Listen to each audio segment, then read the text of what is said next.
So HST history എക്സാമിനേഷന്റെ അവസാനത്തെ 30 questions ആണ് നമ്മൾ ഡിസ്കസ് ചെയ്യുന്നത്. ഇനി വരുന്ന ക്വസ്റ്റ്യൻസ് എന്ന് പറയുന്നത് പക്ക പേപ്പർ 1 അല്ലെങ്കിൽ നമ്മൾ പറയുന്ന ജനറൽ പേപ്പർ റിലേറ്റഡ് ആയിട്ടുള്ള കുറച്ച് ക്വസ്റ്റ്യൻസ് ആണ് വരുന്നത് കേട്ടോ.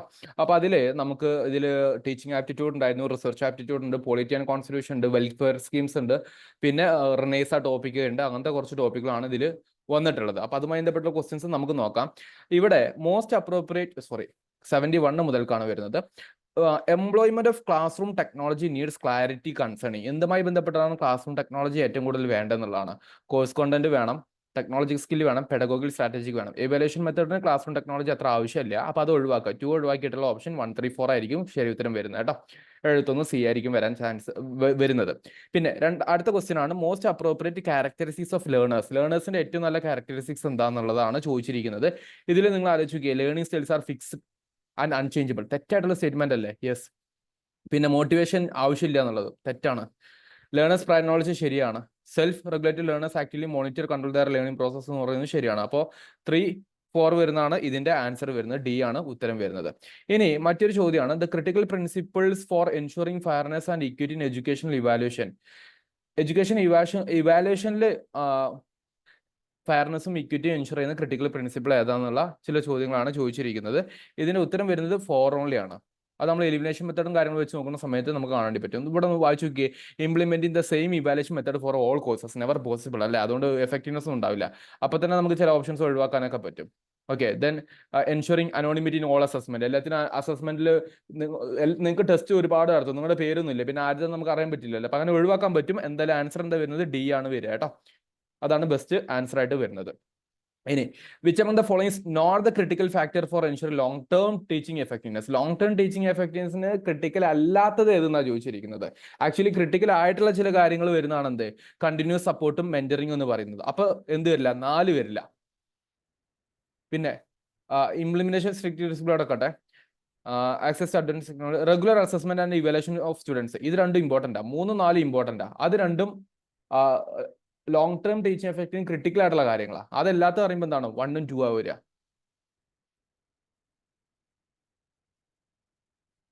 ഒരു minute. Implementation strict discipline, access to advanced education technology എന്നുള്ളത് ഇതിൽ 1ഉം 2ഉം വരാത്തത് കൊണ്ട് ഉത്തരം 1 ഓൺലി ആയിരിക്കും വരുന്നത് കേട്ടോ. 1 ഓൺലി ആയിരിക്കും വരുന്നത്. Like implementation of strict discipline policies എന്ന് പറയുന്നത് ലോങ് ടേം ടീച്ചിങ് എഫക്റ്റീവ്നെസ്സിന് ക്രിട്ടിക്കൽ ഫാക്ടർ അല്ല എന്നുള്ളതാണ്. ബാക്കിയുള്ളതെല്ലാം ആണ്. 1 ഓൺലി ആണ് ഇതിന്റെ ഉത്തരം വരുന്നത്.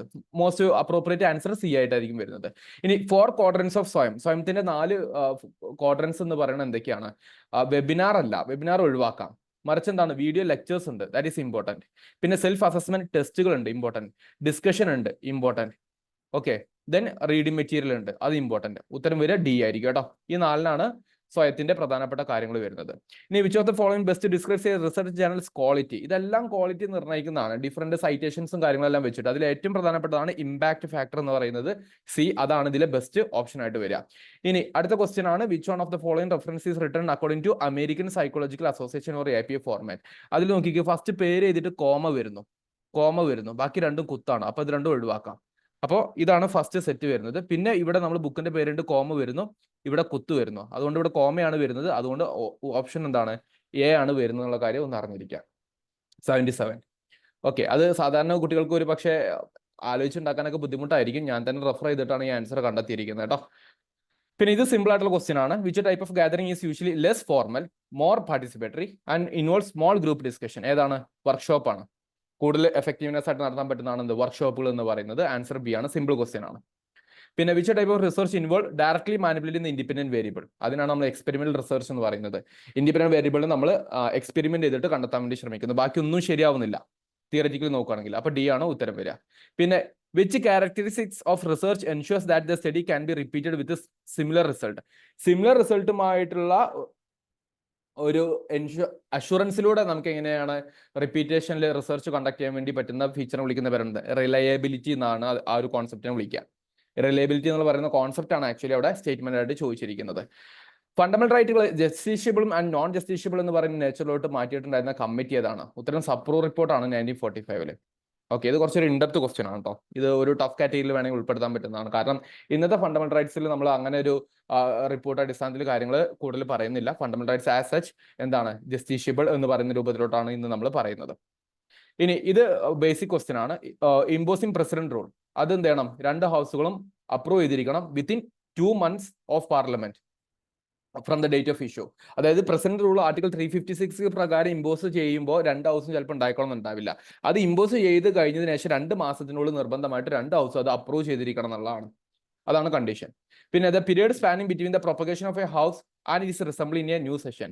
ഒരു ഹൗസ് നടക്കുന്നു, അടുത്തൊരു പുതിയൊരു ന്യൂ അസംബ്ലി വരുന്നു, അതിന്റെ ഇടയിലുള്ള ആ ഒരു ഗ്യാപ്പിനെ വിളിക്കുന്ന പേരെന്താണ്? അതിനെ വിളിക്കുന്ന പേരാണ് റിസസ് എന്ന് പറയുന്നത്. Which article of Indian constitution associate with judicial activism? As such അങ്ങനെ ഒരു ആർട്ടിക്കിൾ ഇല്ല. അതുകൊണ്ട് വേണമെങ്കിൽ ഈ കോൺസെപ്റ്റ് വെച്ചിട്ട് നിങ്ങൾക്ക് ക്വസ്റ്റിന് ചലഞ്ച് ചെയ്യാം. ജുഡീഷ്യൽ ആക്ടിവിസം എന്ന് പറയുന്നത് ജുഡീഷ്യറിയുടെ എക്സ്ട്രാ പവറിന് എടുക്കുന്ന പേരാ. അത് ഇന്ന ആർട്ടിക്കിൾ വെച്ചിട്ടൊന്നുമല്ല. ആർട്ടിക്കിൾ 14, 18, 21, 25 അതിനെ കുറിച്ചല്ല പറയുന്നത്. പക്ഷേ 21 എന്ന് പറയുന്നത് ലൈഫ് ആൻഡ് ലിബർട്ടി ആയതുകൊണ്ട് അതുമായിട്ട് ലിങ്ക് ചെയ്തിട്ടാണെങ്കിൽ നമുക്ക് ആൻസർ ചെയ്യാമെന്ന് പറയാം. പക്ഷെ നിങ്ങൾക്ക് ഈ ഒരു ക്വസ്റ്റിന്റെ ഒരു എന്താണ് സാധൂകരണം എന്താ പറയുന്നത് എനിക്ക് കറക്റ്റ് അറിയില്ല. എത്രമാത്രം ആ ക്വസ്റ്റ്യൻ ശരിയാണെന്നുള്ള ഒരു ചോദ്യം വരുന്ന സമയത്ത് there is some confusion കേട്ടോ. 85ാമത്തെ question. The Constitution of India has been framed after ransacking all the non-constitution of the world. ഇത് അംബേദ്കറിന്റെ സ്പീച്ചിലുള്ളതാണ്. ലോകത്തുള്ള എല്ലാ നല്ല കോൺസ്റ്റിറ്റ്യൂഷൻ കിട്ടാവുന്ന എല്ലാ കാര്യങ്ങളും എടുത്തിട്ടുള്ളതാണ് ഇന്ത്യൻ കോൺസ്റ്റിറ്റ്യൂഷൻ എന്നുള്ളത് അംബേദ്കർ പറഞ്ഞിട്ടുള്ള ഒരു സ്റ്റേറ്റ്മെന്റ് ആണ്. പിന്നെ റൈറ്റ് ടു ഇൻഫർമേഷൻ എന്ന് പറയുന്നത് നമ്മളെല്ലാവരും 30 days കൊണ്ടുപോയി കുത്തും, അത് നോർമലാണ്. പക്ഷേ regarding the life and liberty of A person അങ്ങനെ ഒരു വിഷയം വരികയാണെങ്കിൽ 48 മണിക്കൂർ കൊണ്ട് കൊടുക്കണം എന്നുള്ളതാണ്. ഉത്തരം സി ആണ് വരിക. തെറ്റ് വരരുത് കേട്ടോ. നാഷണൽ കമ്മീഷൻ ഫോർ വുമൺ 1992 ജാനുവരിയിലാണ് വരുന്നത്. Option A. NFS ബേസിക് ആയിട്ടുള്ള ടോപ്പിക്കാണ്. 2013 ഈ ഒരു ആക്ട് വരുന്ന സമയത്ത് 3 വർഷത്തേക്കുള്ള കണക്കെന്ന് പറയുന്നത് അരി, വീറ്റ്, കോസ്റ്റ് ഗ്രെയിൻസിനുള്ള യഥാക്രമം വില 321 per kg ആയിരുന്നു. ഓപ്ഷൻ എ ആണ് ശരി ഉത്തരം വരിക. NFSയുടെ ബേസിക് കാര്യങ്ങളാണ്. എൻവയോൺമെന്റ് പ്രൊട്ടക്ഷൻ ആക്ട് 1986 വരുന്നത് ആർട്ടിക്കിൾ 253യുടെ അടിസ്ഥാനത്തിലാണ്. ആർട്ടിക്കിൾ 253യുടെ അടിസ്ഥാനത്തിലാണ്. പിന്നെ ഏത് 5-year പ്ലാനിലാണ്? National organ transplant program. ഇതൊക്കെ റീസെന്റ് കേൾക്കുന്ന പുതിയ പദ്ധതികളാണ് നാഷണൽ ഓർഗൻ ട്രാൻസ്പ്ലാന്റ് പ്രോഗ്രാം എന്ന് പറയുന്നത്. അപ്പൊ ലേറ്റസ്റ്റ് ആയിട്ടുള്ള 5-year പ്ലാൻ അത് അതിൽ കൊടുക്കുക. 12th 5-year പ്ലാൻ ആണ് അതിന്റെ ഉത്തരം വരുന്നത് കേട്ടോ. പിന്നെ അപ്പൊ ഇത്രയും കാര്യങ്ങൾ ക്വസ്റ്റ്യൻസ് ഉണ്ട്.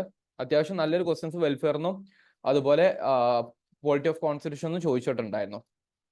ഇനി what is not correct about O Chandu Menon അല്ലെ? നമുക്കറിയാം മലയാളത്തിലെ നോവലിസ്റ്റ് ആയിട്ടുണ്ടായിരുന്ന വ്യക്തിയാണെന്നുള്ളത്. ആദ്യം ജഡ്ജ് ഇൻ ബ്രിട്ടീഷ് സർവീസ് ശരിയാണ് കേട്ടോ. പിന്നെ അദ്ദേഹത്തിന് ഈ രണ്ടാമത്തെ സ്റ്റേറ്റ്മെന്റ് വായിച്ചു നോക്കിക്കേ. ജനറൽ സ്റ്റേറ്റ്മെന്റാ. കോണ്ടംപററി കൾച്ചറൽ സോഷ്യൽ ലൈഫിനെ കാണിക്കുന്നുണ്ട്. ജനറൽ സ്റ്റേറ്റ്മെന്റ് അല്ല. അപ്പൊ അതും ശരിയാവും. ഏതാ തെറ്റെന്ന് വെച്ചിരിക്കുന്നത്? He was illiterate in English language. അങ്ങനത്തെ ഒരാൾ ജഡ്ജ് ആവുമോ? ഇല്ലല്ലോ. അപ്പൊ അങ്ങനത്തെ കാര്യം നോക്കുമ്പോൾ ഓൺലി 3 ആണ് വരിക. റോങ് പെയർ ക്യാച്ച് ചെയ്യാൻ പറഞ്ഞിരിക്കുന്നത് ഒരു തെരുവിന്റെ കഥ ഒരു ദേശത്തിന്റെ കഥ. നിങ്ങൾക്കറിയാം എസ് കെ പൊറ്റക്കാടാണെന്നുള്ളത്. ജന്മദിനവും അനർഘ നിമിഷവും ബഷീറിൻ്റെതാണ്. അപ്പൊ ഈ രണ്ടാമത്തെ മാത്രമാണ് അതിൽ തെറ്റായിട്ട് വരുന്നത് കേട്ടോ. രണ്ടും വേറെ വേറെ ആൾക്കാർ. ഒന്ന് വള്ളത്തോണ്ടൊക്കെയാണ് വരുന്നത്. കൊച്ചു സീത. Moving forward. ഇതിൽ എല്ലാ ക്വസ്റ്റ്യൻസും ഈസി ആയിരുന്നില്ല. ജനറൽ പേപ്പറിൽ ചിലത് ക്ലാസ് റൂമിൽ ഇൻഡെപ്തിൽ പഠിപ്പിച്ചെന്ന ടോപ്പിക്കുകളൊക്കെ ഉണ്ടാകും മലയാളത്തിന്റെ ഭാഗമായിട്ട്. അപ്പൊ അതിനനുസരിച്ചിട്ട് ആൻസർ ചെയ്യാൻ പറ്റിയിട്ടുണ്ടെങ്കിൽ that is good and great. ഇത് നമ്മൾ പ്രെഡിക്റ്റ് ചെയ്തിട്ടുണ്ടായിരുന്ന ക്വസ്റ്റ്യൻ ആണ് 93 എന്നുള്ളത്. നിങ്ങൾക്ക് ആ ടോപ്പിക്ക് പഠിപ്പിച്ചെന്ന സമയത്ത് തന്നെ ഞാൻ പറഞ്ഞിട്ടുണ്ടായിരുന്നു ഓർഗനൈസേഷൻസ്, ജേർണൽസ് ഇങ്ങനത്തെ കാര്യങ്ങളൊക്കെ ക്രോണോളജി ചോദിക്കും എന്നുള്ളത്. അതിൽ ബെസ്റ്റ് ആൻസർ വരുന്നത് 2 ആണ്. വിവേകോദയം എന്ന് പറയുന്നത് 1903, സ്വദേശാഭിമാനി 1905, മിതവാദി 1907, മാതൃഭൂമി 1923. ഇതിൽ 1904 വിവേകോദയം വരുന്നുള്ള കേട്ടോ, ഒന്ന് ശ്രദ്ധിക്കുക. പിന്നെ യോഗക്ഷേമ സഭ എന്തുമായി ബന്ധപ്പെട്ട? നമ്പൂതിരി സ്ത്രീകളുമായി ബന്ധപ്പെട്ടുള്ളതാണ്, അല്ലെങ്കിൽ നമ്പൂതിരി യോജനവുമായി ബന്ധപ്പെട്ടുള്ളതാണ്. അതിന്റെ ഉത്തരം വരുന്നതാണ് രണ്ടാമത്താണ്. ലളിതാംബിക അന്തർജനം, ഉമ അന്തർജനം, ആര്യ പല്ലം തുടങ്ങിയിട്ടുള്ള ആൾക്കാരാണ് വരുന്നത് കേട്ടോ. 94B ആണ്. പിന്നെ ട്രിവാൻഡ്രം പബ്ലിക് ലൈബ്രറി എല്ലാ സ്റ്റേറ്റ്മെന്റുകളും ശരിയായിട്ടുള്ള ഒന്നാണ്. സ്റ്റേറ്റ് സെൻട്രൽ ലൈബ്രറി എന്ന് വിളിക്കും. സ്വാതിരുന്നാളിന്റെ കാലഘട്ടത്തിൽ 1829 സമയത്താണ് അത് വരുന്നത്. യൂറോപ്യൻസിന്റെ ഒരു ഹാളായിരുന്നു. അവരുടെ അറ്റൻഡൻസ് മാത്രം ഉണ്ടായിരുന്ന ഒരു ഏരിയ മാത്രമാണ് ആദ്യത്തിൽ ഉണ്ടായിരുന്നത് കേട്ടോ. സി വരുന്നുണ്ട്. യുക്തിവാദി എന്ന് പറയുന്ന പത്രവുമായി ബന്ധപ്പെട്ടുള്ള ആരാണ്? ഇത് ഏകദേശം ഒരു 1929 അങ്ങനെ ഉണ്ടാക്കുന്നത്. 1929 റെഫർ ചെയ്തിട്ടുണ്ടായിരുന്നു. കുമാരനാശൻ അതിന്റെ മുന്നേ മരിച്ചു പോകണില്ലേ, അപ്പൊ പുള്ളിക്കാരനില്ല. ഓക്കെ, അതുകൊണ്ട് ഉത്തരം വരുന്നത് ഓൺലി 2 എന്ന് പറയുന്ന സി ആണ് അതിന്റെ ഉത്തരം വരുന്നത്. ഫൈൻ. പിന്നെ 97 which statement support the impact of abstention movement എന്നാണ് പറഞ്ഞിരിക്കുന്നത്. അതിന്റെ ഉത്തരം beginning of direct action politics of സ്റ്റേറ്റിൽ വരുന്നുണ്ട്. Monopoly of political power of upper caste ഒന്ന് സ്മാഷ് ചെയ്യുന്നുണ്ട്. Let formation of Travancore state 1938 പിന്നീട് അതിലോട്ട് നയിക്കുന്നുണ്ടെന്നാണ് പറഞ്ഞിരിക്കുന്നത്. എല്ലാം ശരിയാകേണ്ടതാണ്. ഓപ്ഷൻ എ ആയിട്ടായിരിക്കും ഉത്തരം വരാൻ ഹൈലി പോസിബിലിറ്റി ഉണ്ടാവുക. ഓക്കെ, പിന്നെ വൈക്കം സത്യാഗ്രഹവുമായിട്ട് കറക്റ്റ് അല്ലാത്ത സ്റ്റേറ്റ്മെന്റ്. സിമിലർ ക്വസ്റ്റ്യൻ നമ്മൾ മോസ്റ്റ് ഇമ്പോർട്ടൻറ്റ് ക്വസ്റ്റ്യൻസ് ആയിട്ട് നമ്മൾ ഡിസ്കസ് ചെയ്ത റിവിഷന്റെ സമയത്ത്. അതിൽ ഗാന്ധി വന്നിട്ടുണ്ട്, രാജഗോപാലാചാരി വന്നിട്ടുണ്ട്, നെഹ്റു വന്നിട്ടുണ്ടോ? ഇല്ല. അപ്പൊ അത് ഒഴിവാക്കുക. ടി കെ മാധവനാണോ സെക്കൻഡ് സവർണജാഥ നടത്തിയത്? അല്ല, ഡോക്ടർ എം ഇ നായിഡു നടത്തുന്നത്. നായിഡു ആണ് നടത്തുന്നത്. ഓക്കെ, അപ്പൊ ഇതും തെറ്റാണ്. നിങ്ങളുടെ നോട്ട് കറക്റ്റ് ആയി വെച്ചിരിക്കുന്നു. Vaikom Satyagraha did not lead the lower caste to enter the Vaikom temple. അത് ശരിയായിട്ടുള്ള കാര്യം. കാരണം ടെമ്പിൾ എൻട്രി അല്ല ഉദ്ദേശം ഉണ്ടായിരുന്നത്. ശരിയാണ്. അപ്പൊ തെറ്റേതാണ്? 1 ഉം 2 ആണ്. Name the president of SNDP who became the chief minister of Kerala. Shankar ആണ് കേട്ടോ ഉത്തരം വരുന്നത്. ദെൻ അയ്യങ്കാളിയെ കുറിച്ച് ശരിയായിട്ടുള്ള സ്റ്റേറ്റ്മെന്റ് ഏതാ? Yogam was establish by Ayyankali in 1907. അല്ല, സാധു ജനപരിപാലന സംഘമാണ് പുള്ളിക്കാരൻ എസ്റ്റാബ്ലിഷ് ചെയ്യുന്നത്. യോഗം SNDPയുടേതാണ്. പിന്നെ നോമിനേറ്റഡ് മെമ്പർ ശ്രീമൂലം പ്രജാസഭയാണ്. അത് ശരിയായിട്ടുള്ളതാണ്. Ayyankali started first school for depress classes in Venganoor. അതും ശരിയാണ്. അപ്പൊ 2 and 3 ആയിരിക്കും വരിക. ഉത്തരം സി ആണ് കേട്ടോ.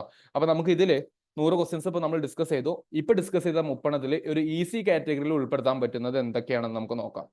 ഓക്കെ, അപ്പോൾ ഇത് നമുക്ക് ലോജിക്കലി ആലോചിച്ച് കഴിഞ്ഞാൽ നമുക്ക് ആൻസർ വേണ്ടി പറ്റുന്ന ഒരു ക്വസ്റ്റ്യൻ ആണ്.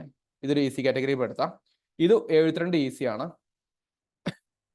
പിന്നെ 73 ഈസിയാണ്. സ്റ്റേറ്റ്മെന്റുകൾ തെറ്റ് പെട്ടെന്ന് കണ്ടെത്താൻ വേണ്ടി പറ്റും. ഫൈൻ. 74 ഒന്ന് ക്ഷമപൂർവ്വം വായിച്ചു കഴിഞ്ഞാൽ കിട്ടാൻ വേണ്ടി പറ്റുന്നതാണ്.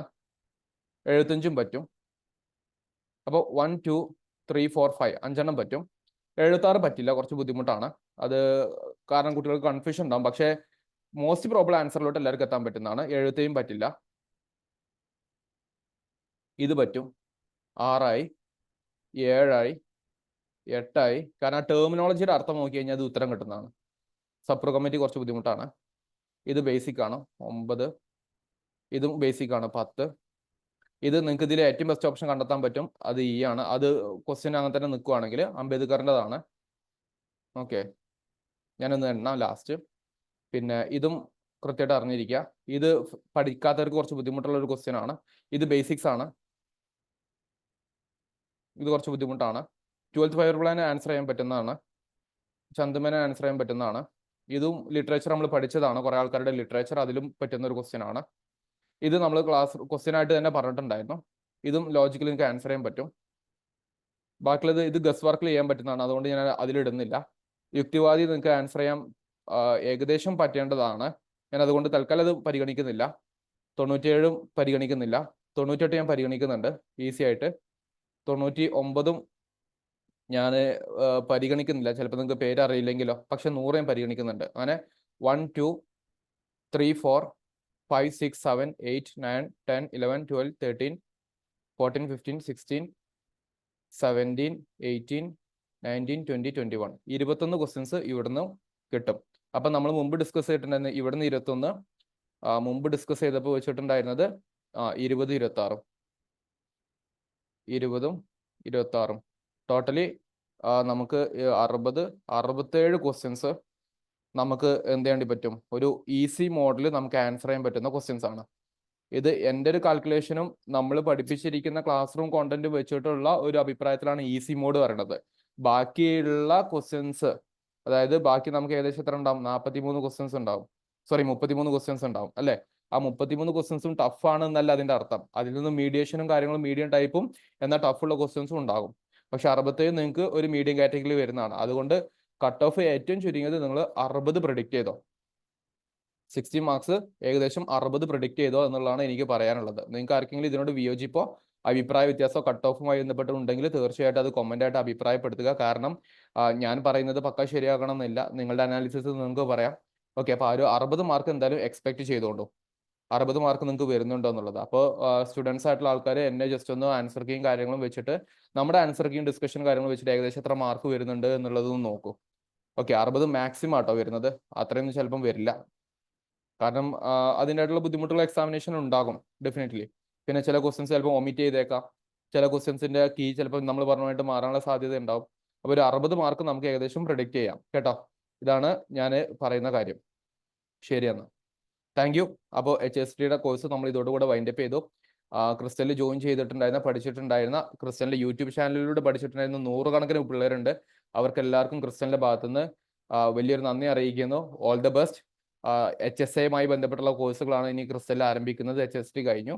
കൂടുതൽ വിവരങ്ങൾ നിങ്ങൾ അറിയിക്കുന്നതായിരിക്കും. അപ്പോൾ അങ്ങനത്തെ കാര്യങ്ങൾ അറിയാൻ വേണ്ടി ഓഫീസ് നമ്പറുമായിട്ട് കോൺടാക്ട് ചെയ്യുക. നമ്മുടെ ടെലിഗ്രാം ചാനലും മറ്റൊക്കെ ജോയിൻ ചെയ്യുക. മാക്സിമം ക്രിസ്റ്റലുമായിട്ടുള്ള അസോസിയേഷൻ മുന്നോട്ട് കൊണ്ടുപോവുക. Thank you guys.